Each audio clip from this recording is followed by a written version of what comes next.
Hey everyone! Today we're diving into the importance of engine oil maintenance for your Mitsubishi Rosa Bus. Regular oil changes keep your engine happy and healthy. Changing your oil can really make a difference in how smoothly your bus runs. So let's get started. First up, let's talk about the tools and products you'll need. Grab some engine oil. 15 watt 40 is a great choice. An oil filter, a drain pan, a funnel, and a wrench. Don't forget gloves and rags to keep things tidy, and if you want a really thorough clean, consider an engine flush product. Before we drain the old oil, it's helpful to warm up the engine for about 5 minutes.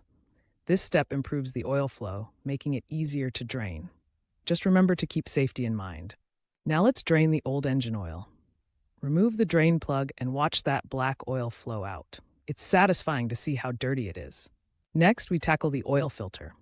Locate it. Use your filter wrench to remove it, apply some oil to the new filter seal, and install it securely.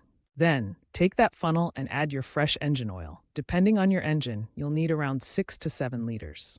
After filling, check the oil level with a dipstick to ensure it's just right. Finally, start the engine and check for any leaks. It's best to do a quick oil level check after a few minutes of running, just to be sure everything is in order. Don't forget to dispose of that old oil properly. Many places will recycle it for you. And there you have it, a cleaner engine that runs smoother. Remember to change your oil regularly, every 5,000 to 7,000 kilometers. If you found this helpful, give us a thumbs up and subscribe for more Rosa Bus tips. Happy driving!